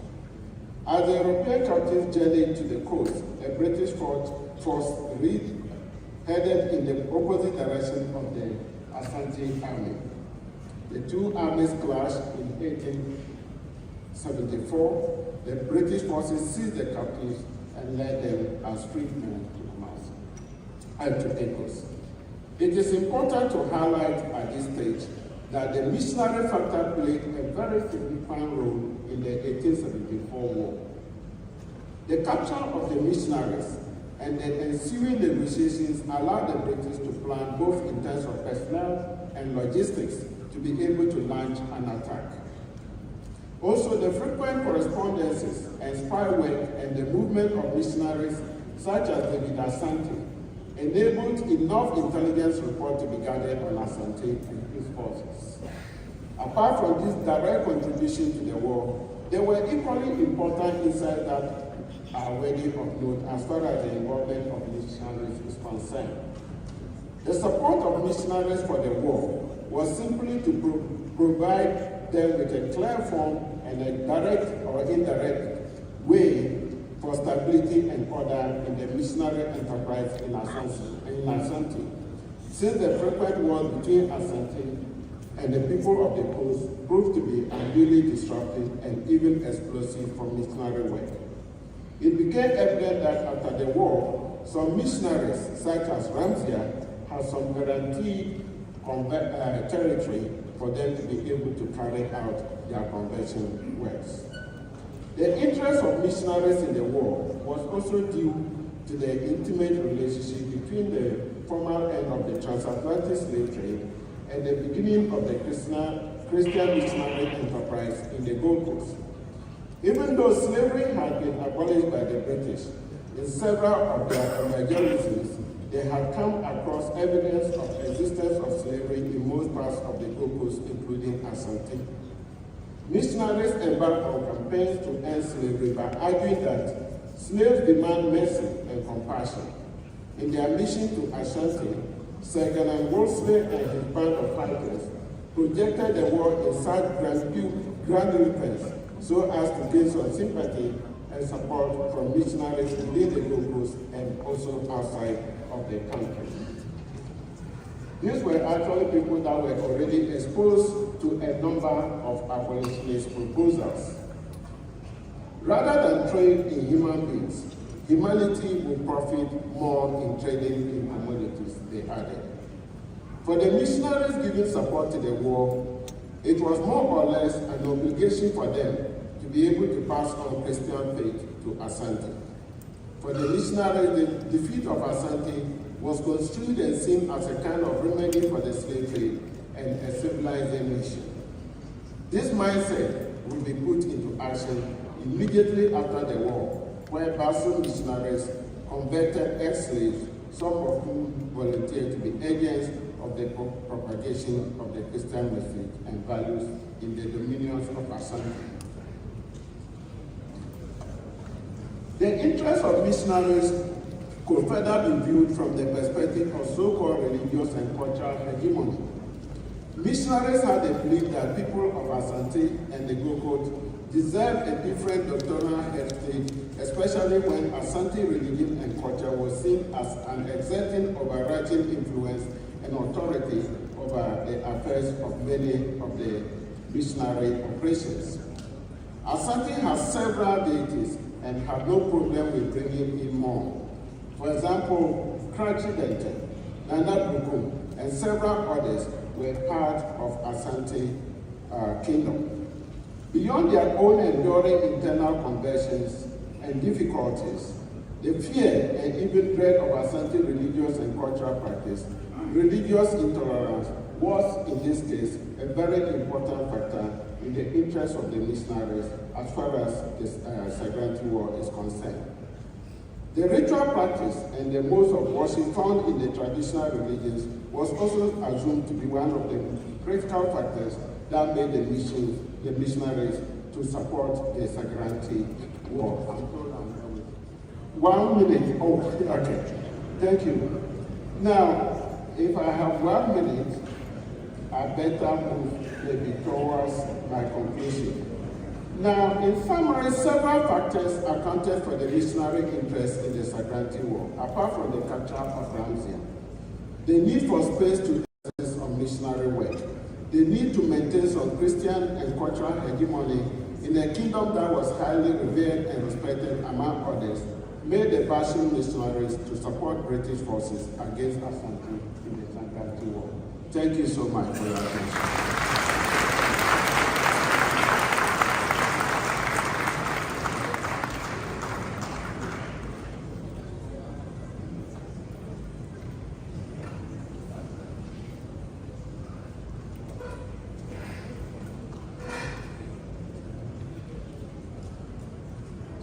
His Royal Highness Otumfuo Osei-Tutu II, Nananom, the Vice Chancellor, Pro-Vice Chancellor, Academics and Staff of KNUST, MPs and Ministers of State, distinguished ladies and gentlemen, good morning.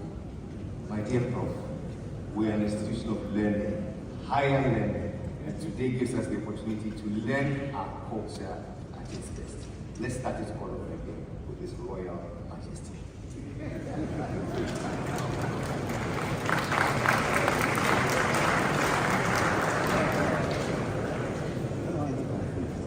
His Royal Majesty, Nana Otumfuo Osei-Tutu II, Nananom, the Vice Chancellor, Pro-Vice Chancellor, Academics and Staff of KNUST, the MPs and Ministers of State, ladies and gentlemen, good morning. It's an honor to stand before you this morning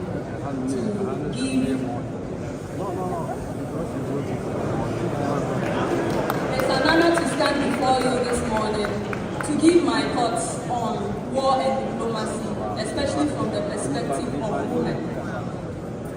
There is an Akan proverb which says that Oba Totua Etrebe Made. In 1874, an Elmina-born British envoy, Henry Blanche, made provocative threats to the Asantehene, Kofi Kakari and the chiefs during the discussion of the British takeover of all Dutch concessions, including the Elmina Castle. Obviously irritated by this, the Asantehene Efiapodi retorted, "I am only a woman, but I will fight the governor with my left hand." These two statements mentioned above provokes an inquiry into an understanding of the place of women in Asante state military structure. How do we reconcile the Asante proverb mentioned with the above statement made by Nana Efiapodi? What specific roles did women play in the Asante military setup? In which ways did religious and cultural beliefs hinder women from full participation in state war machinery? The 18th century were times of state union, expansion, consolidation for the Asante, and a constant feature which facilitated this process was war. Asante embarked on wars for political, economic, and ideological purposes. Analyzing the etymology of Asante, linguists equate the name Asante with war. Kwejo Osei, a known historian, gives two traditions to this effect. The first states that Asante emanates from the name Esan, which simply means war. So it is Asantefo is the corrupted form of Esaentifo. The second tradition also states that Asante was a vassal of Dentra, and Asante used to supply Dentra with red clay, which was known as Esan, used for building of houses. The people became known as Asantefo, which was corrupted to become Asantefo. It is essential to iterate here, especially joining into the conversation of Edu, who states that war essentially elevated men over women. After the Battle of Eyasi, Nana Osentutu I divided the states politically into different military duties. There was the Adontin, Trafo, Benkum, Nifa, Chidon, Jase, and the Ankobia. All these positions were occupied by men. Though theoretically, the Ohima, that is the co-ruler of the Ohene, could serve as the head of state in the absence of the king. I am then moving on to look at women in the founding of Asante. It is important to highlight the role played by the female ancestress in the founding of Asante. The Oyoko tradition indicates that Anchiwenyame and her people descended from the sky near Esiapa in Achimebuapa. There is also another tradition which indicates that they descended near Asantemanso. Similar traditions are given by other Matri clans, including Nyankupon Bueshia for the Bretu, Aso Bode for the Asuna, Amina Jata for the Asenie, and Sena Fontom for the Adriana. This explains the matrilineal system and why the genealogical descent is traced through the female line. At the core of the socio-political organization was the Abusunya, headed by the Abusunya Penny and the Oba Penny. The Ohene and Ohima at the highest level of state organization played complementary roles in leadership. The political status was conferred by the Ohima, who also served as the royal genealogist to determine the legitimacy of claims made to any vacant stool. And this accounts for the account proverb, Obana Owo Ohene. We are moving on then to look at women in war. Women played crucial roles in war politics in Asante. Nevertheless, their roles are largely ignored and underrated due to Asante's religio-cultural beliefs attached to war and gender. It is important to emphasize that childbearing women did not engage in frontline warfare, not because of their physical inadequacies, but because of the fear of menstrual contamination. Menstruation inhibited women's political progression because of the cultural beliefs attached to it. Though menstrual blood was considered a source of fertility, menstruating women were considered ceremonially unclean. They could not attend social activities in the community participate in religious ceremonies, honoring their ancestors, visit the chief's court, or associate with any male government official. Menopausal women, however, were free from these menstrual taboos, enabling them to take part in ritual, social, and political activities. For an Asante menopausal woman, it was significant because it meant a shift from the normal life to become a respectable elder, or bapeni. Old women acquired elderly privileges such as the right to cut their hair, the dancing crown, wear their cloth in the male fashion, drink liquor, pour libation, and engage in frontline war. Despite these limitations, women played crucial roles in war in Asante.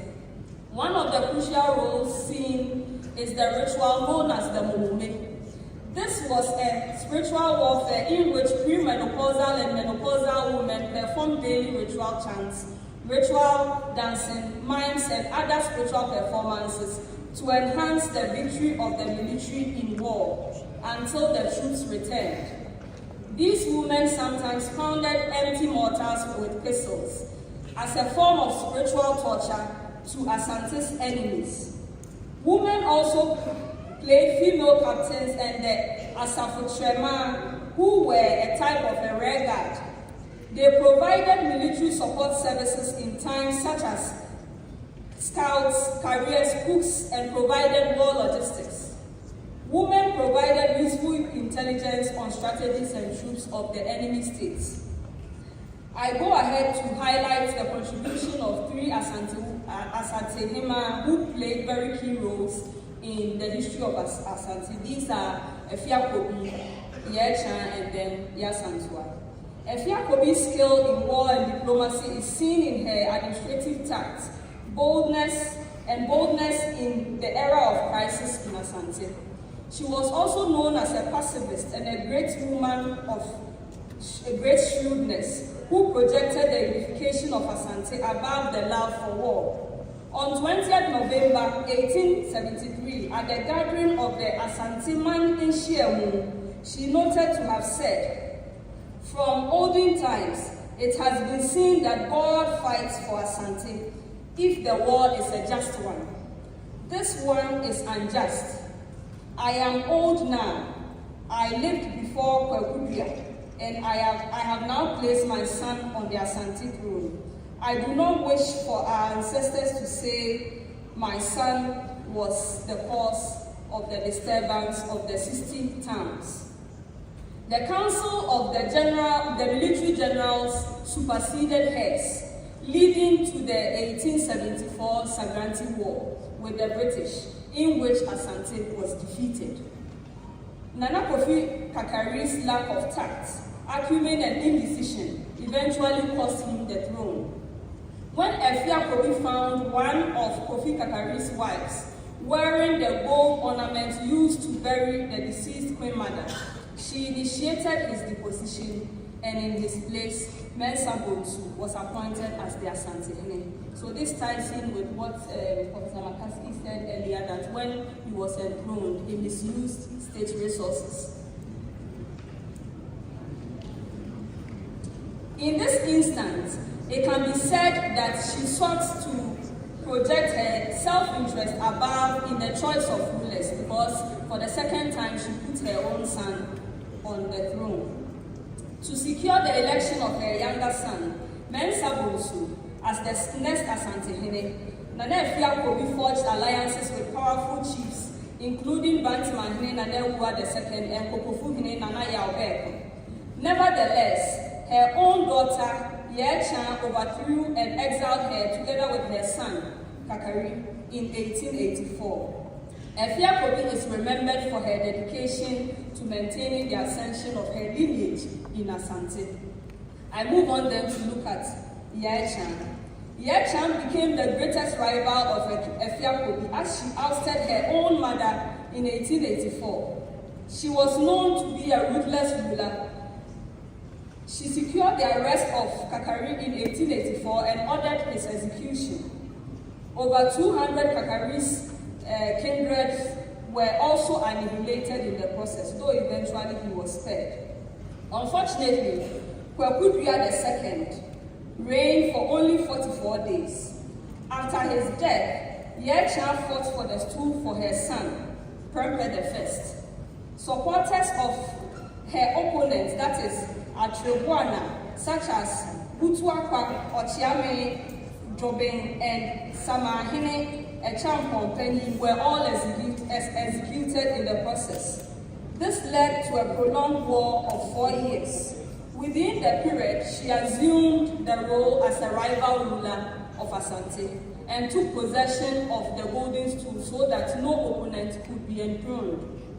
In Asante norms and value systems, the accumulation of wealth played a key role in power struggle.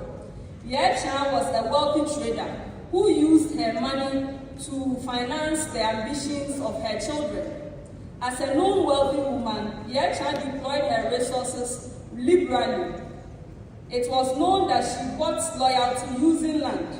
She also acquired a large supply of Snider rifles and ammunition to aid her self-ambition. As a result, she was given the title Oba Berima. Yechan remained resolutely opposed to British diplomatic missions, including Griffin, Hodgson, and Maxwell. This explains why she was targeted for exile together with Prempeh I and other prominent Asantehene, other prominent chiefs in 1896. She died in Seychelles on 2nd September 1917 at the age of 77. I move on to the last heroine in terms of Asante history, that is Yasantua. Yasantua was a formidable-looking woman who had the slogan, "Men are not pillows for any woman to lean against." Yasantua played a pivotal role in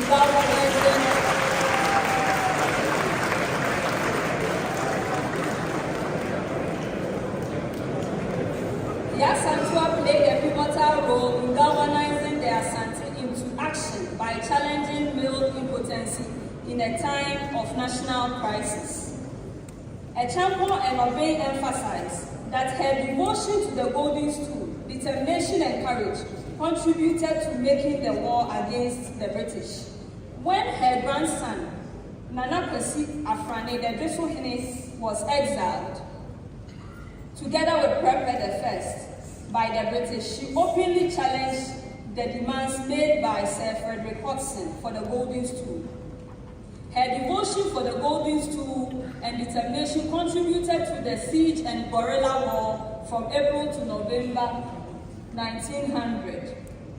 This contributed to her famous statement, "How can a proud and brave people like the Asante sit back and look whilst the white men took away the king and the chiefs and humiliated them with a demand for the golden stool? The golden stool only means money to the white man. They have searched and dug everywhere for it. I shall not pay 1 prejan to the governor. If you, the chiefs of Asante, are going to behave like cowards and not fight, you should exchange your loincloths for my undergarments."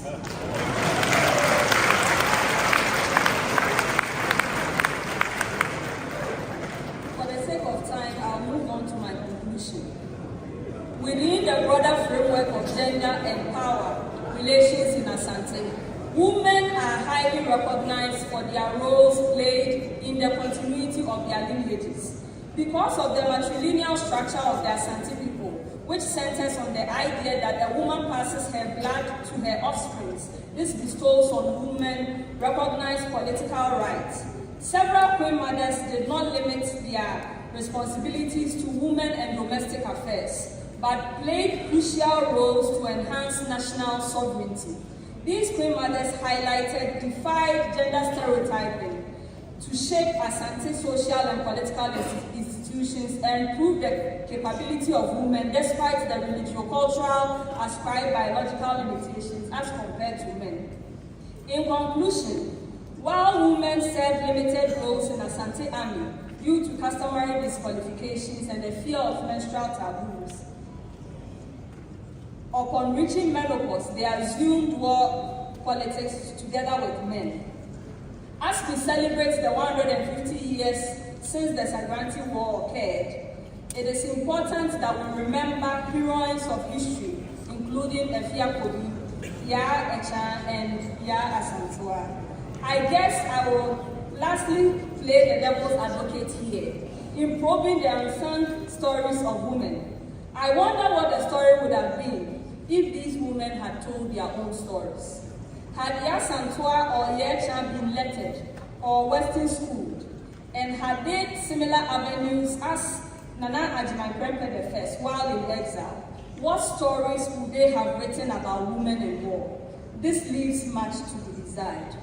And I'll end by saying that as women, it bestows on us to go ahead and write our own history.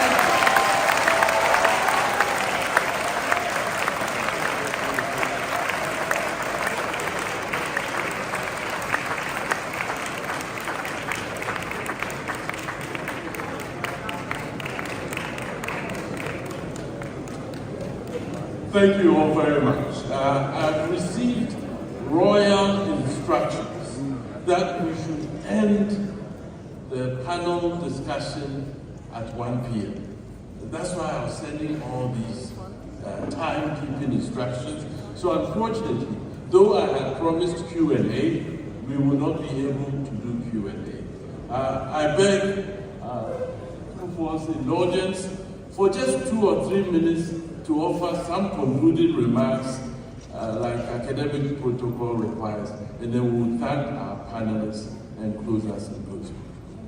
We've had a wonderful couple of hours, beginning with Tom McCaskey's keynote. We've heard about the personal ambitions of individuals, someone like Garnet Wilson, who was intent on leading the British Army, and the kinds of actions he would take because of his personal ambitions. We've heard of personal predilections, the two brothers, Kofi Kakari, Mensa Bonsu, and the consequences of some of these predilections. We've heard about the importance of timing, the 1870s, Sagrenti, and how the outcome was almost guaranteed because of British industrial and military superiority. In a sense, it was an unfair war. The timing of the 1880s, the scramble and the petition, will make the difference between 1874. Asante is defeated but not annexed, and the insistence in the 1890s that Asante should come under British suzerainty. So timing is important. War. We've talked about 2 wars, Sagrenti, Ya Asantehene, but with very different consequences. 1874, Asante is defeated but not annexed. 1900 enabled the British to treat Asante differently from even 1896. Now Asante was a territory of conquest. We cannot talk about Asante today without Christianity, despite the rather ambivalent beginnings of Asante's relations with Christianity. I look at Kumasi today, and almost churches are part of the landscape. I think St. Cyprian's is the Anglican church, right? Which is also the Royal Church. Even Ramsia has a church named after him, which is the one in the room that my mother went to. There's Wellesley, or the Methodist Church, by the prisons. And you have to climb the hill to the Roman hill, to the Roman church. And it is true that the Asante have today indigenized Christianity, as Archbishop Kwesi affirms. Women are half the population, and we cannot go anywhere without our women. And I've enjoyed listening to Eugenia's reflections on 3 important Queen mothers, Efia Kobi, Yecha, and then Crystal Himaya Asantehene. So this silver anniversary is a period of historical reflection and the capacity of history to rejuvenate Asante. Titikafu, as Nana Dwabinhene reminded us, and the Asante love history. Please join me in thanking our 4 excellent panelists for their presentation.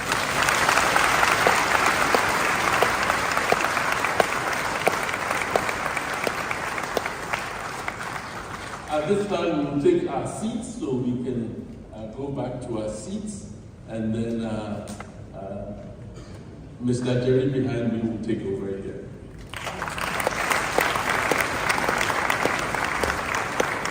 What shall we say to Prof. Tom McCaskey, Professor Eugene Anderson, Professor Samuel Ejimfi, Professor Samuel Itabusu, and the masterful moderation from Professor Emmanuel Echampong. Please, a resounding round of applause. We want to thank you ever so much for lending us your mental agilities and fleshing out this book from various perspectives. Let's now go back to 1874, February. Like Dr. Baumia would say, you and I were ready.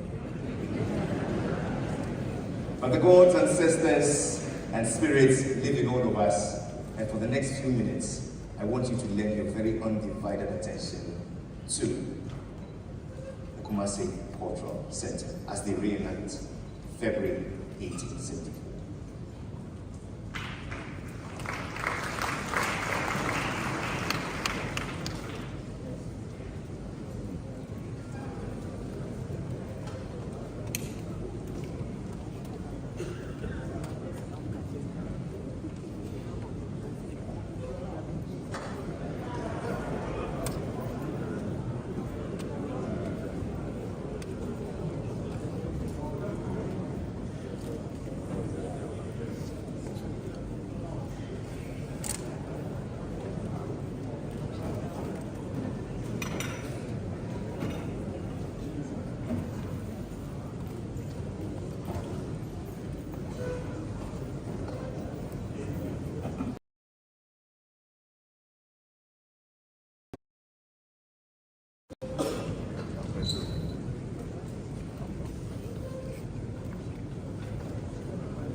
Asantehene Otosumi Yura.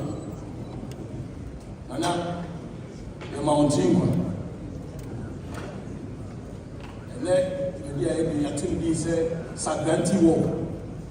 I culture center for and I better side in the sewing. Actually, your joy, the friend of Ura, Emmanuel Jimo Pipra, Nessa. On the job, actually. I'm a fancy walk at that. All right. Thank you, Kofi Obenkonya. And he was the state manager for this production. And it is our hope that in the future, actually this performance is 2-hour performance. And for this location, we have updated 45 minutes. And this production is brought to you by Kumasi Cultural Center, as you said, and made possible through the concerted efforts of some individuals, including the original director of Kumasi Cultural Center, Mr. Peter Kumafu, and Professor Benedua from the International Research Office. What this production needed British nationals and not import stuff from there. So thank you and enjoy the show.